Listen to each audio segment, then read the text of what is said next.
Continuando nuestro estudio en este capítulo 16 de Números, que iniciamos en nuestro programa anterior, llegamos hoy a la sexta murmuración de los hijos de Israel.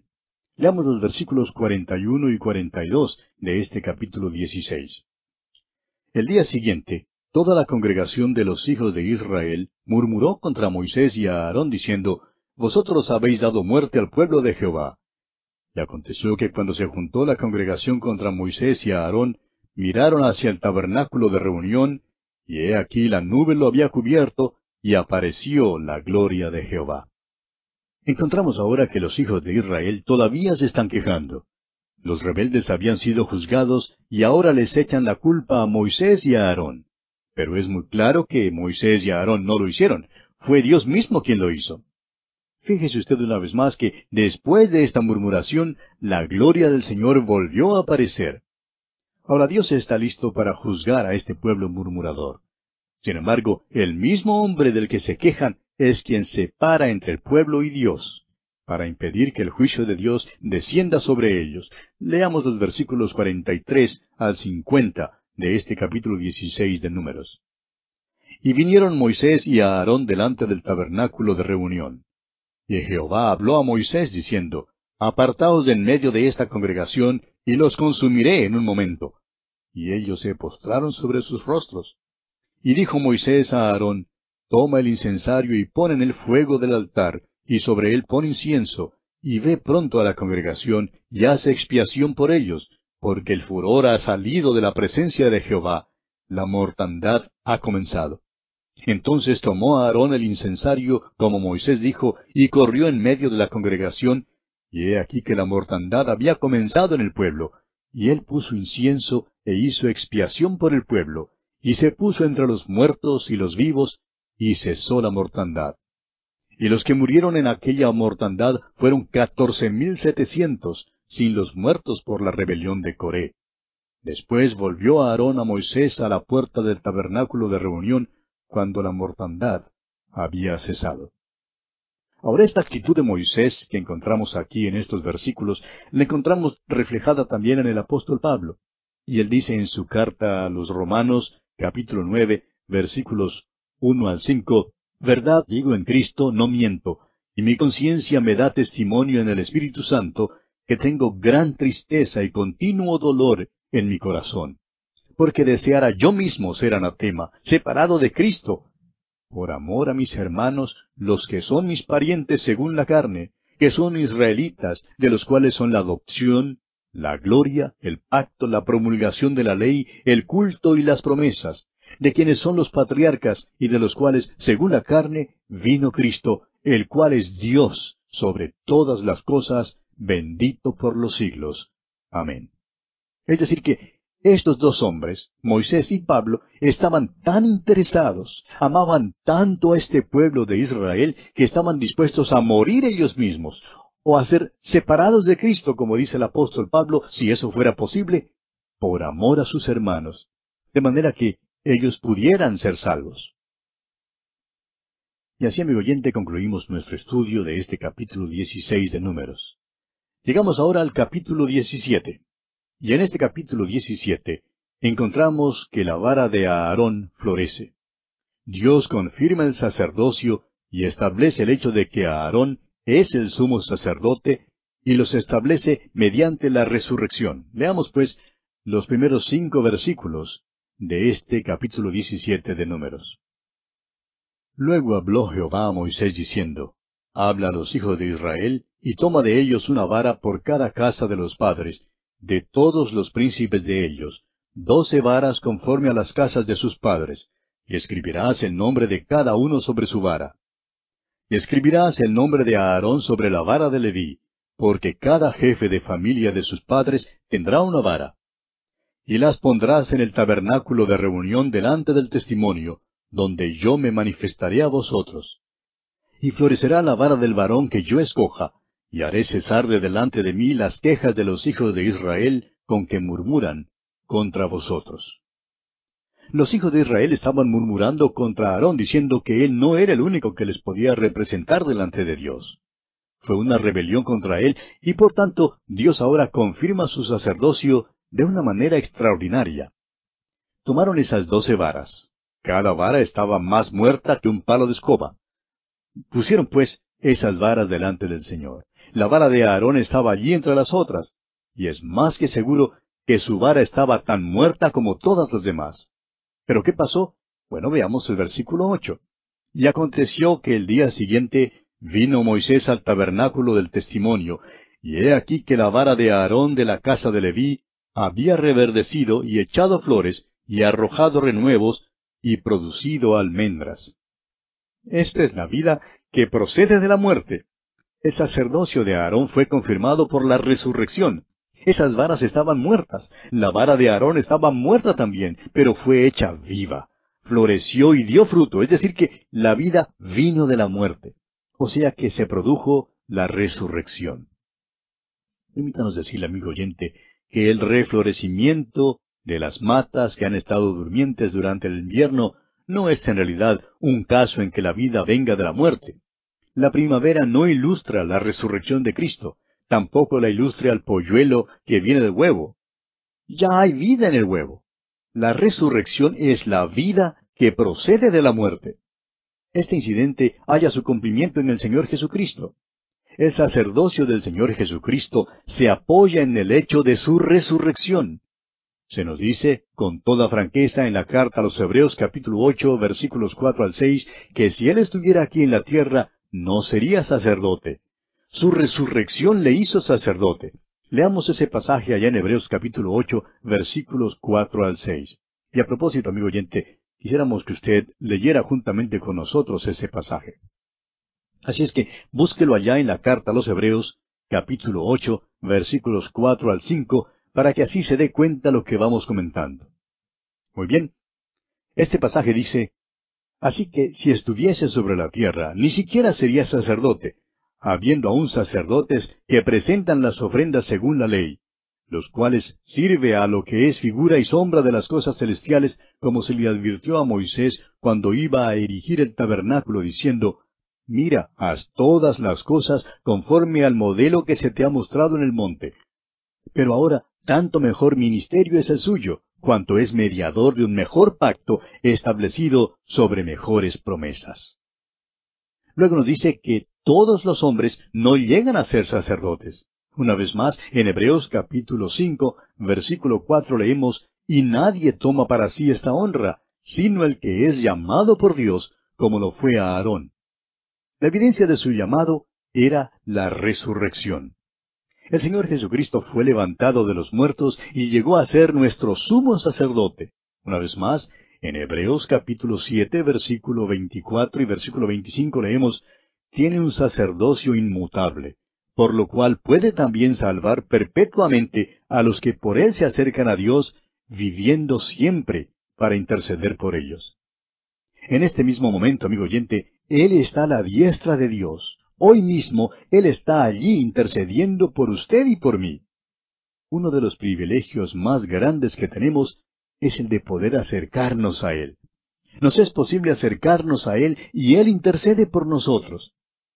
Otra vez, en Hebreos capítulo 4, versículos 14 al 16 leemos, por tanto, teniendo un gran sumo sacerdote que traspasó los cielos, Jesús el Hijo de Dios, retengamos nuestra profesión. Porque no tenemos un sumo sacerdote que no pueda compadecerse de nuestras debilidades, sino uno que fue tentado en todo según nuestra semejanza, pero sin pecado. Acerquémonos, pues, confiadamente al trono de la gracia, para alcanzar misericordia y hallar gracia para el oportuno socorro. Amigo oyente, ¿necesita usted misericordia?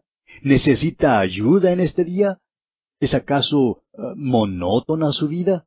Acuda entonces al Señor Jesucristo. Él está allí intercediendo por usted, su gran sumo sacerdote. ¿Se siente quizá solo? Acuda a Él.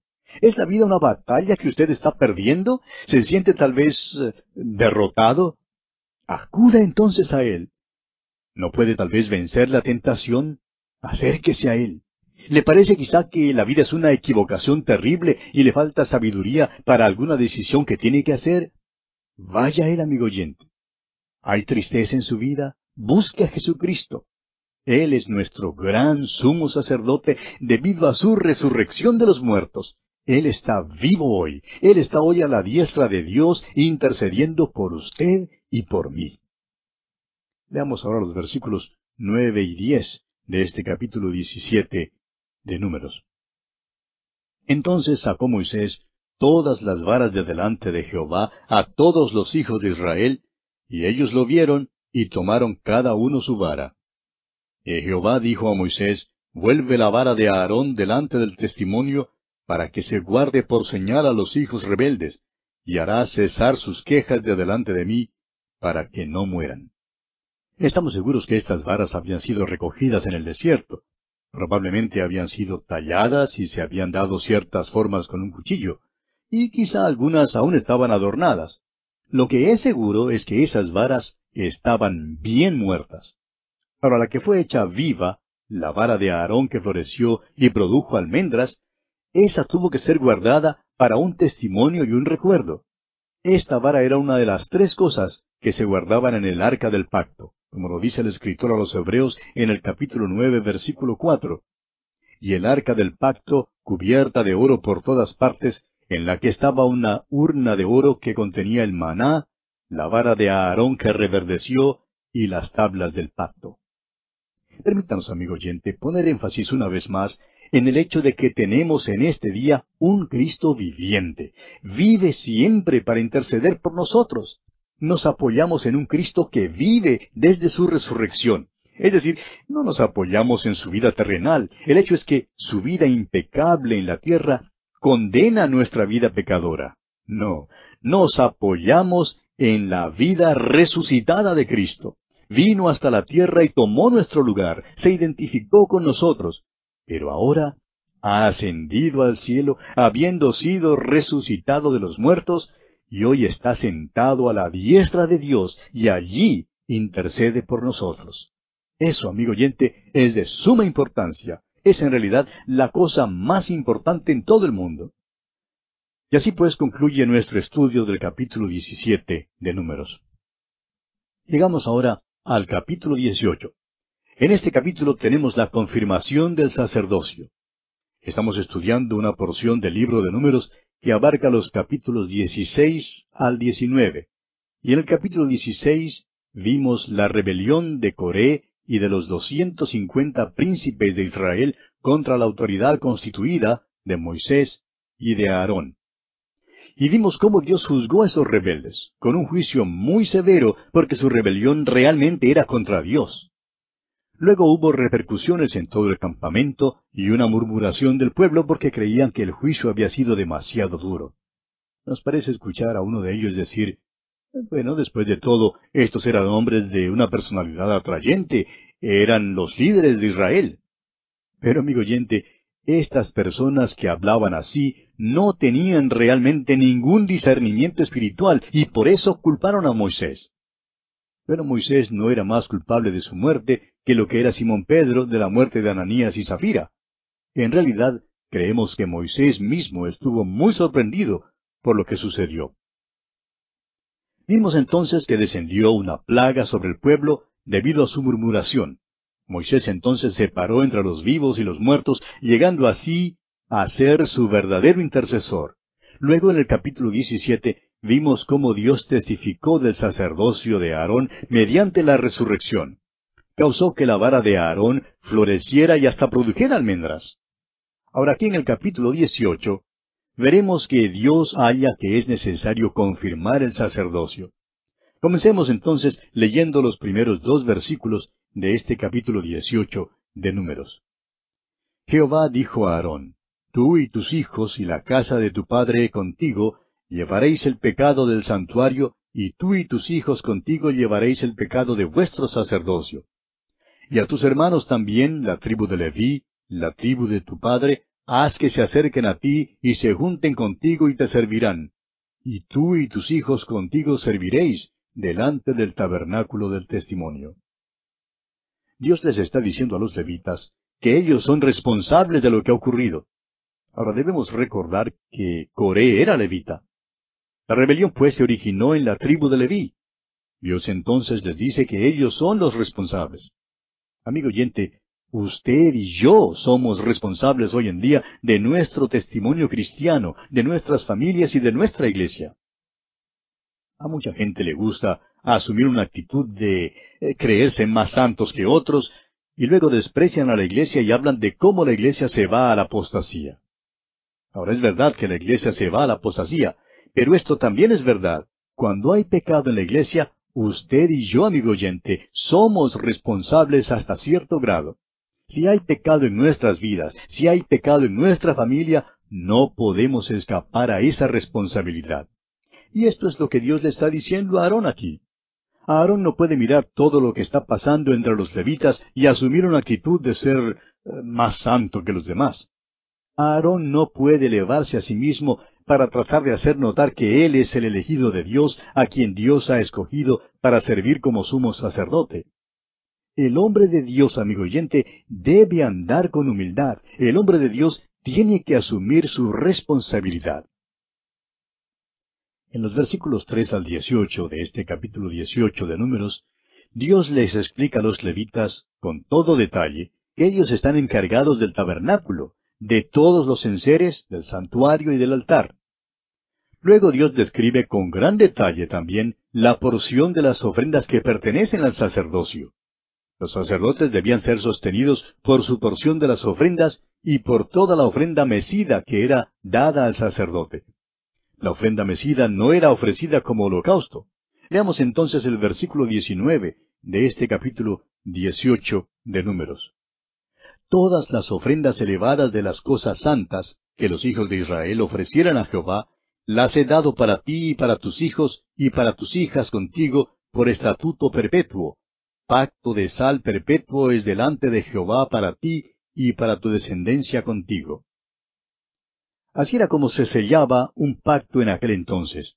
La sal se consideraba como ingrediente necesario del alimento diario y por tanto se formó una relación muy íntima entre la sal y el hacer un pacto. Los árabes hoy en día todavía entienden que el participar de la hospitalidad, el haber comido algo con sal, asegura una amistad. Hay sal entre nosotros es una expresión que significa que ahora hay amistad entre nosotros. Continuemos pues con el versículo 20 de este capítulo 18 de Números. Y Jehová dijo a Aarón, de la tierra de ellos no tendrás heredad, ni entre ellos tendrás parte. Yo soy tu parte y tu heredad de en medio de los hijos de Israel. Aarón no tendría porción alguna de la tierra prometida. No tendría granjas, ni viñas que atender, ni olivares que proteger. Dios mismo sería su herencia. Ahora permítanos aclarar algo aquí, amigo oyente, que es necesario. Los hermanos deben pagarle a su pastor, deben pagarle al que les da alimento espiritual. El hombre que pasa todo su tiempo repartiendo el alimento espiritual no puede trabajar en una granja, ni en el campo, ni en la oficina. Es cosa trágica ver que muchos de los mejores pastores de Dios tienen que tomar un trabajo secular para poder sobrevivir. El ministerio sufre y la iglesia, amigo oyente, también sufre. Ahora reconocemos que hay ciertos problemas que tiene que enfrentar el que decide depender del Señor para su sostén diario. Pero también es cosa maravillosa. El salmista David dijo en el Salmo 16, versículo 5, Jehová es la porción de mi herencia y de mi copa, tú sustentas mi suerte. Es maravilloso, amigo oyente, tener a Dios como su herencia y tenerlo como pagador y acudir solo a Él. Realmente es una posición gloriosa en la cual estar. Y bien, aquí nos detenemos por esta ocasión, ya que nuestro tiempo se ha agotado.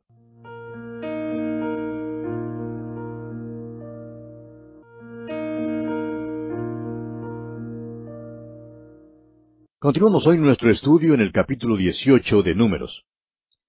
Y decíamos en nuestro programa anterior que Aarón no tendría porción alguna de la tierra prometida. Es decir, que los levitas no tendrían granjas, ni viñas que atender, ni olivares que proteger, sino que Dios mismo sería su herencia. Aclaramos además que los hermanos en las iglesias debían pagar a su pastor. Deben pagarle a quien les da el alimento espiritual, porque el hombre que pasa todo su tiempo repartiendo el alimento espiritual no puede trabajar en una granja, ni en el campo, ni en una oficina para sostenerse. Es trágico ver cómo muchos de los mejores pastores que Dios tiene Tienen que tomar un trabajo secular para poder sobrevivir. Y esto va en detrimento del ministerio, amigo oyente. La iglesia sufre. Ahora, claro que hay ciertos problemas que tiene que enfrentar quien decide depender del Señor para su sostén diario. Pero también es una cosa maravillosa.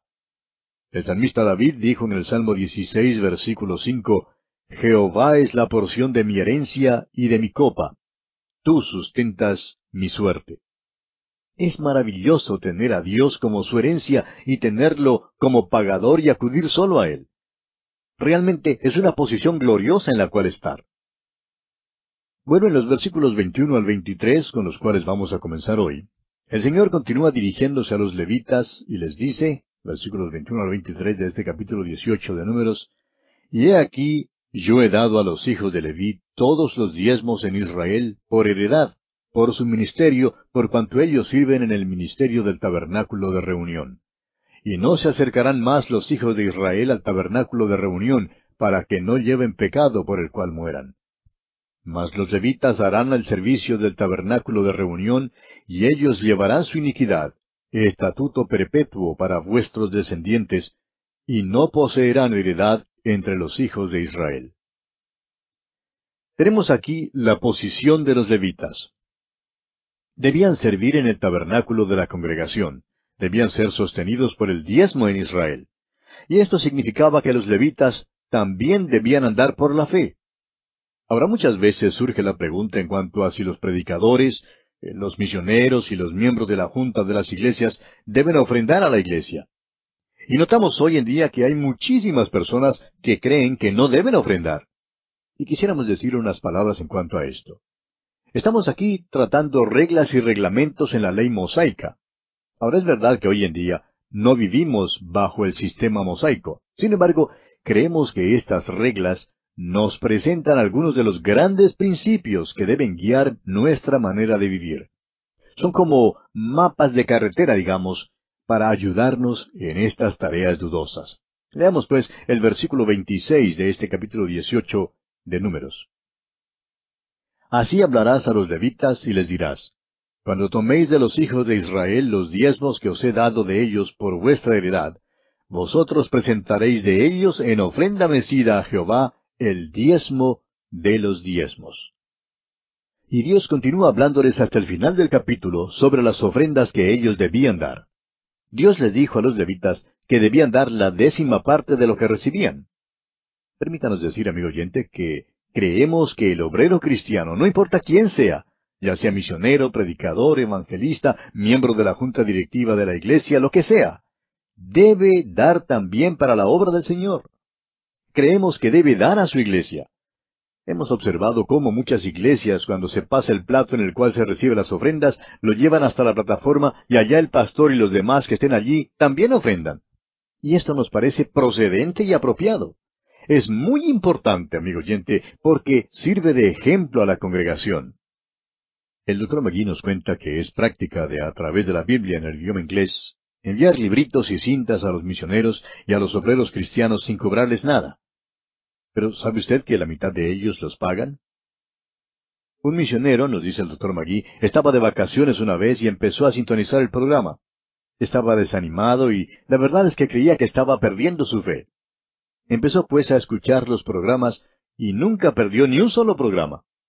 Un día fue a las oficinas para buscar cintas. Ahora el Dr. McGee dice que hicieron lo posible en otorgárselas en forma gratuita, pero él insistió en pagarlas. Pues bien, amigo oyente, este misionero se estaba guiando por el principio correcto. Es decir, este es el principio correcto, si es que uno tiene los medios con qué pagar. Ahora reconocemos que hay muchos obreros y misioneros que no tienen lo suficiente como para pagar. Y para ellos se les envía el material gratuitamente. Ahora, este capítulo 18 de Números es un capítulo muy práctico.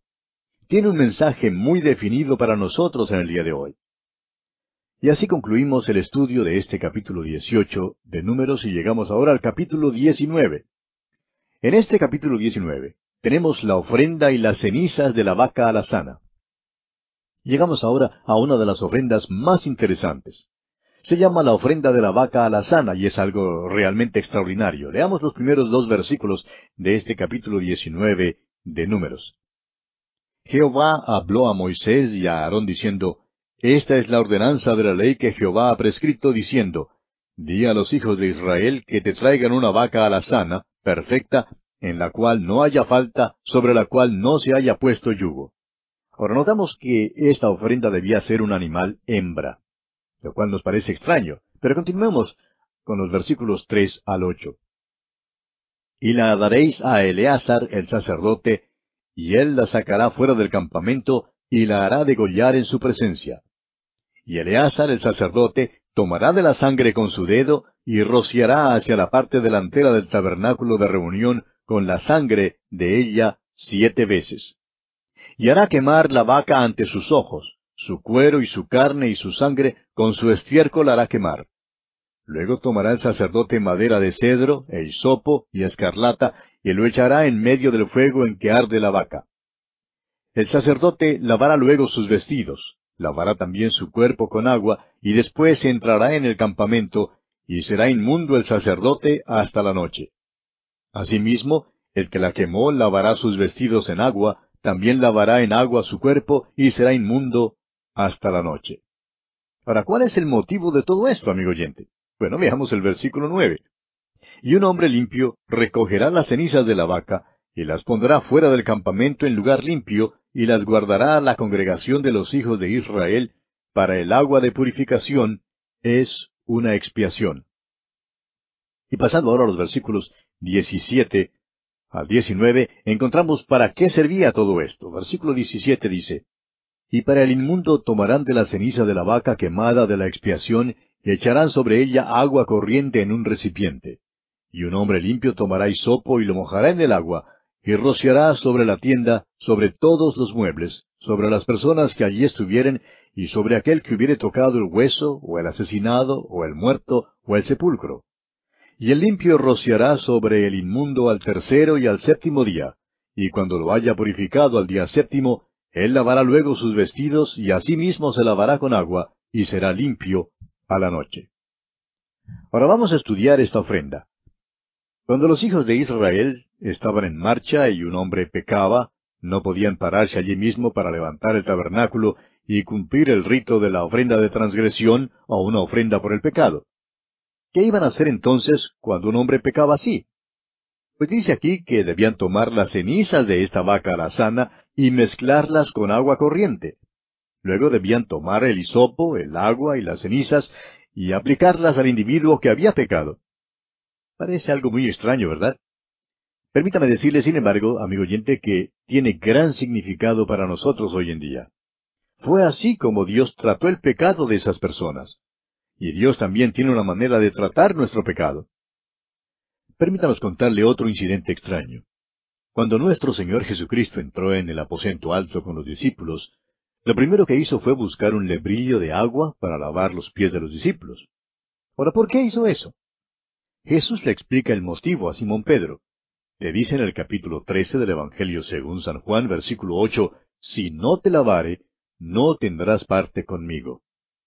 Si el Señor Jesús no hubiera lavado los pies de Pedro, Pedro no hubiera podido tener comunión con él. El evangelista Juan nos dice que Jesús hizo esto en vista del hecho de que había venido del Padre y que iba a volver al Padre. En el capítulo 13 de su Evangelio, Juan dice en los versículos 3 y 4, Sabiendo Jesús que el Padre le había dado todas las cosas en las manos, y que había salido de Dios y a Dios iba, se levantó de la cena y se quitó su manto, y tomando una toalla se la ciñó. Jesucristo, amigo oyente, ha regresado ahora al Padre, y todavía está ceñido con la toalla de servicio. El lebrillo de agua es la palabra de Dios, y el Espíritu Santo es el que nos la aplica. El hisopo habla de la fe. Hoy en día, cuando usted y yo pecamos, amigo oyente, no es necesario que Cristo muera una vez más. En la primera carta del apóstol Juan, capítulo 1, versículo 7, leemos, Pero si andamos en luz, como Él está en luz, tenemos comunión unos con otros, y la sangre de Jesucristo su Hijo nos limpia de todo pecado. Cuando andamos en luz, andamos en la palabra de Dios. Si andamos en luz, ¿qué vemos? Pues vemos que estamos sucios y que necesitamos ser limpiados. El Espíritu de Dios nos convence de nuestra culpa y nos da a conocer que tenemos que usar el agua. Acudimos a Él y aplicamos el agua de la palabra, la cual nos dice que la sangre de Jesucristo, el Hijo de Dios, sigue limpiándonos de todos los pecados. Pero el agua de la palabra y la sangre limpiadora de Jesucristo tienen que ser aplicadas. En la primera carta del apóstol Juan, capítulo 1, versículo 9, encontramos estas palabras. Si confesamos nuestros pecados, Él es fiel y justo para perdonar nuestros pecados y limpiarnos de toda maldad. Murió aquí en la tierra para salvarnos, y ahora vive allí para mantenernos salvos. Cuando Jesucristo murió por nuestros pecados, no murió solamente por aquellos pecados que cometimos hasta la hora que vinimos a Él. Murió también por todos nuestros pecados desde el tiempo en que primero vinimos a su cruz hasta aquel tiempo cuando nos dé una corona. Ahora no diga usted que uno no peca después de ser salvo. Esta verdad es algo que muchos hermanos descuidan. ¿Sabe usted en qué consiste esto? Los hermanos se bañan y se limpian antes de asistir a la iglesia. Se ponen desodorante y perfumes y lociones y qué sé yo. ¿Sabe usted que hoy en día las congregaciones tienen un mejor olor que lo que solían tener? Porque se está usando hoy en día tantos desodorantes, perfumes y colonias, en fin, todo eso. Sin embargo, muchos hermanos están sucios. Sí, están sucios. Huelen a pecado, amigo oyente. ¿Cuántos han mirado las cosas que no deben haber mirado? Vienen con los ojos sucios. ¿Cuántos han escuchado la chismografía durante la semana? ¿Cuántos han oído las cosas sucias que no debieron haber oído? Vienen con las orejas sucias. Algunas vienen con las manos sucias porque han hecho cosas que no debían haber hecho. Otros tienen los pies sucios por haber caminado por donde no debían haber andado. Hay hermanos que creen que pueden entrar en la iglesia y que en sí el solo hecho de entrar hace que todo esté bien. Bueno, todo no está bien, amigo oyente. Por eso mismo el Señor Jesús dice, si no te lavare, no tendrás parte conmigo. Es por esto, por esta contaminación, que el culto le parecía muerto al hermano y el sermón muy pesado. Amigo oyente, usted necesita un baño espiritual. ¿Por qué no va a él para ser limpiado? Alguien preguntará, ¿con qué frecuencia debo entonces bañarme? Bueno, no sé en cuanto a usted, amigo oyente, pero yo trato de bañarme todos los días. He visto que tengo que acercarme a Jesucristo 2 o 3 veces durante el día para decirle que yo me he equivocado y que no debía haber hecho esto ni aquello o haber dicho esto o lo otro. Permítanos decirle, amigo oyente, que queremos tener comunión con Él. Y la única manera que podemos disfrutar de esta dulce comunión es mediante la confesión de nuestros pecados. El apóstol Juan en su primera carta, capítulo 1, versículo 6, dice, si decimos que tenemos comunión con Él y andamos en tinieblas, mentimos y no practicamos la verdad. Amigo oyente, no queremos hacer eso. Es tan importante que nos acerquemos a Él y que le digamos todas nuestras fallas. Amigo oyente, lo que más vale es decírselas. Cristo ya sabe nuestras fallas y fracasos, pero si confesamos nuestros pecados, la comunión es entonces maravillosa. Esta ofrenda de la vaca alazana es una ofrenda maravillosa porque mantuvo limpios a los hijos de Israel en su marcha a través del desierto. Este fue su desodorante espiritual durante la marcha y permitió que pudieran mantenerse en comunión con Él. Y así, amigo oyente, concluye nuestro estudio del capítulo 19 de Números. Llegamos ahora al capítulo 20. En este capítulo encontramos las muertes de María y de Aarón y también el agua de la peña. Este es un estudio de acción de gracias, aunque a primera vista no parece serlo. Principia con la muerte de María y termina con la muerte de Aarón. El capítulo comienza y termina con el tema de la muerte y por eso no parece ser algo por lo cual se pueda dar gracias. Este capítulo contiene la muerte de María, el pecado de Moisés, el pecado de Edom y la muerte de Aarón. Y hasta aquí todo esto no parece ser nada conducente a la acción de gracias. Sin embargo, este es un capítulo importante porque marca el fin del extravío de los hijos de Israel y el principio de su marcha hacia la tierra prometida. Por eso es causa de acción de gracias. Esta sección, desde el capítulo 14 hasta el capítulo 20, es la sección que trata de los 40 años de extravío en el desierto. Y no nos cuenta mucho. En realidad tenemos aquí solo muy pocos incidentes. Pues el hecho es que no hay nada que contar. Han estado fuera de la voluntad de Dios. Solo hacían cosas que valían algo cuando andaban en la voluntad de Dios. Podemos hablar mucho del hecho de que Israel sea el pueblo elegido de Dios. Pero esta elección no valía nada, sino solamente cuando andaban dentro de la voluntad de Dios. Y eso todavía es cierto hoy en día, amigo oyente. Es verdad en cuanto a usted y en cuanto a mí también. No valemos nada cuando estamos fuera de la voluntad de Dios. Debemos funcionar en el cuerpo de creyentes, ejerciendo el don que Él nos ha dado por medio del poder del Espíritu Santo. Hay tantos dones y todos no tenemos el mismo don. Dorcas, por ejemplo, cosía ropa, y el coser era su don. Hoy en día hay también dones como ese. Cuando usted y yo, amigo oyente, no hacemos las cosas que Cristo quiere que hagamos, somos tan innecesarios e inútiles como es el apéndice del cuerpo humano y en realidad lo que hacemos es estorbar. Al entrar pues en el estudio de este capítulo 20 de Números, notemos primeramente que estamos en Cades, una vez más, después de haber transcurrido 38 años. Leamos el primer versículo de Números capítulo 20. Llegaron los hijos de Israel, toda la congregación al desierto de Sin, en el mes primero, y acampó el pueblo en Cades. Y allí murió María, y allí fue sepultada. Tenemos aquí la muerte de María y un solo versículo que habla en cuanto a ella. No aparece aquí ninguna larga oración u honras fúnebres. Se encuentran una vez más en Cades. Habían estado allí hace 38 años y ahora están de nuevo en ese lugar. 38 años de extravío, de no llegar a ninguna parte. Estos años de extravío no fueron años de gran bendición para el pueblo, pero sí fueron años llenos de grandes lecciones para ser aprendidas. Hay tantos de nosotros hoy en día que, en verdad, no marchamos como peregrinos en este mundo. Simplemente lo que nos ocurre es que nos extraviamos aquí. Qué tristeza si esta es la verdad en cuanto a nosotros. Los años de extravío fueron años perdidos para Israel. Permítanos decir una vez más, amigo oyente, que tenemos una declaración muy corta y sencilla en cuanto a la muerte de María. No hay ninguna oración fúnebre, ningún esfuerzo se hace para elogiarla. Ella cuidaba a Moisés, y en el desierto era su hermana mayor. Sin embargo, ella se unió en la rebelión contra él, aún con su hermano Aarón. Pero aquí Moisés no se acuerda de esto, solo permanece su amor por ella. Y bien, amigo oyente, nuestro tiempo lamentablemente se ha agotado. Así es que continuaremos en nuestro próximo programa.